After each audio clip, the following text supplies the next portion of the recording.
Welcome to Metanoia Life Ministries, #apologetics. My name is Matthew Yohanan, and I will be speaking today with my sister, Anna Grace. Today's episode is all about the age of the earth.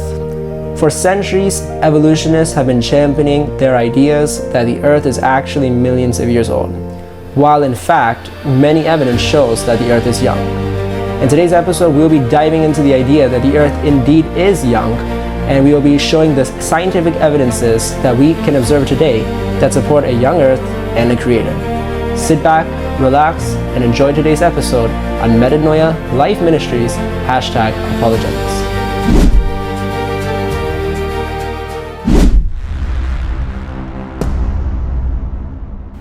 So how do we define science in the world today? So science is defined by what we can observe and test, in the sense that everything that we can see with our eyes, feel with our hands, or virtually experience through our five senses, that is a description of empirical science, observational science, what we can see and derive from experiences today in the present.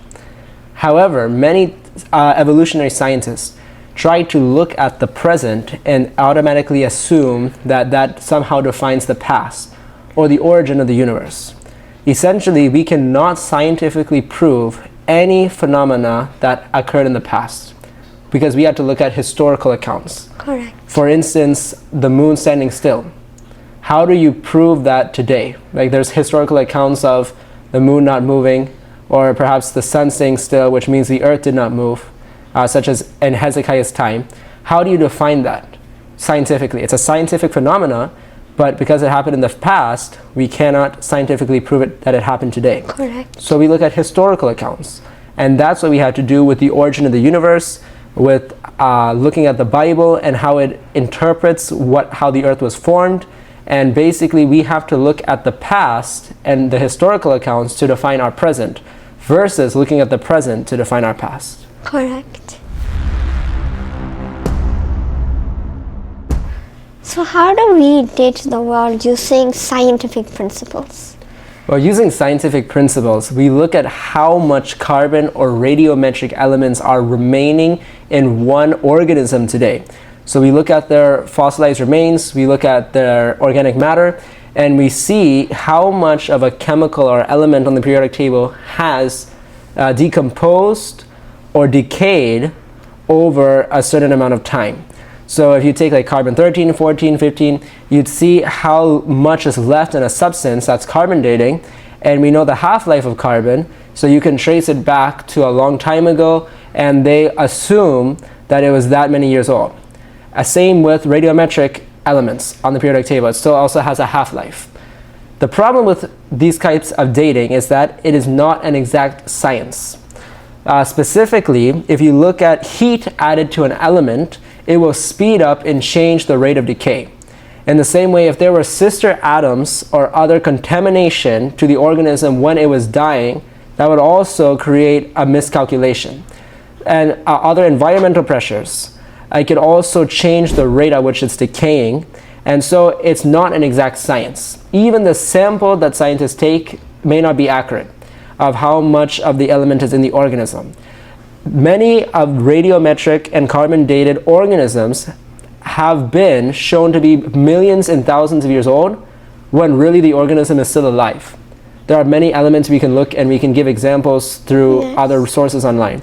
However, it all shows that this is not an exact science, and that radiometric and carbon dating is not a good foundation for determining how old the earth is or how old an organism is.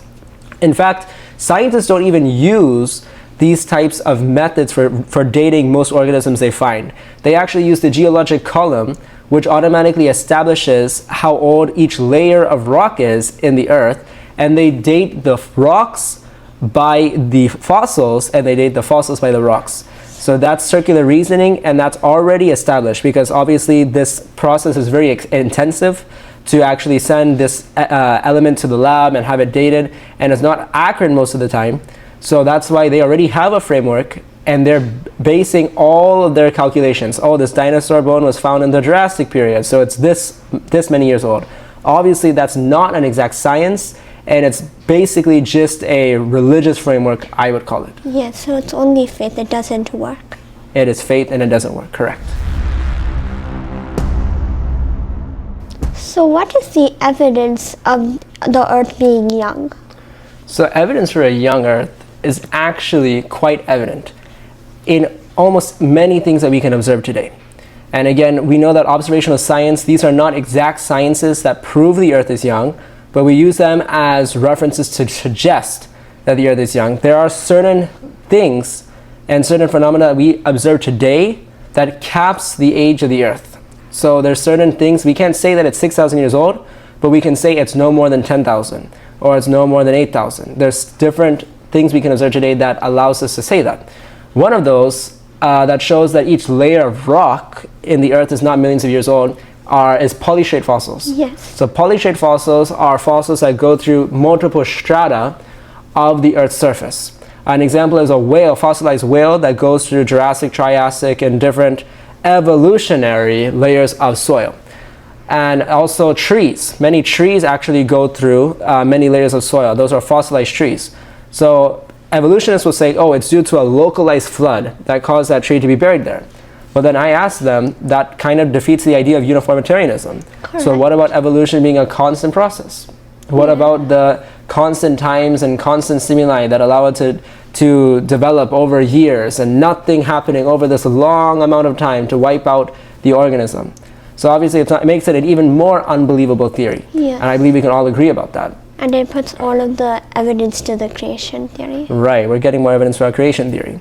Another idea is that trees, which have their rings, each layer is annual, and same with ice, each layer of ice is annual, and you can use a special rate and formula, and you can come back and see how old that ice is. Well, really, it's observed today that ice can be, layers of snow can be deposited many times in 1 year. So each layer is not annual, and it's not an exact science either. So Right. that again shows that the Earth may be very young because of given how much ice. And we believe that that ice actually came as a result of Noah's flood.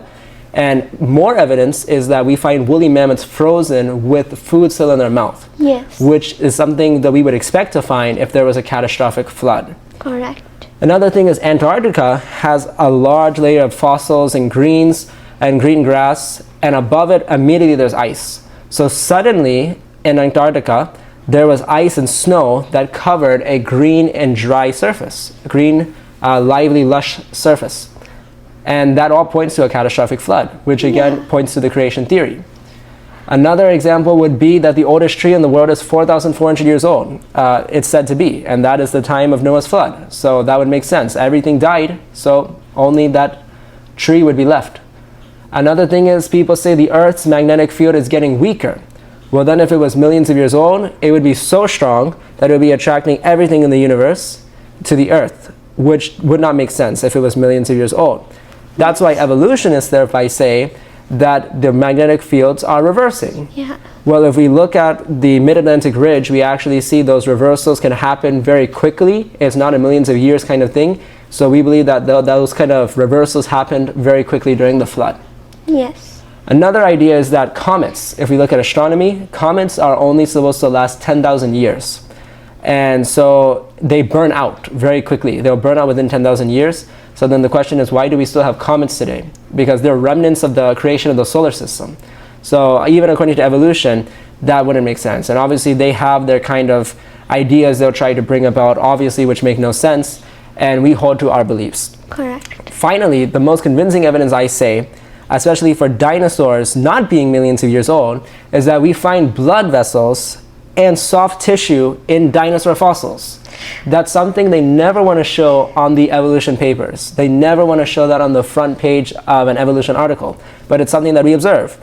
And so to justify their theory, they say that, oh, we can simulate the environments of a young Earth, and we can show how that blood can survive for these millions of years. Again, not a testable hypothesis. Their simulation is not even accurate. There's many things we can do to critique their experiments. And so definitely finding blood or soft tissue in any organism would prove that it cannot be more than a couple thousand years old. Yes, so everything really in the end points back to the creation argument and a young Earth. Much agreed.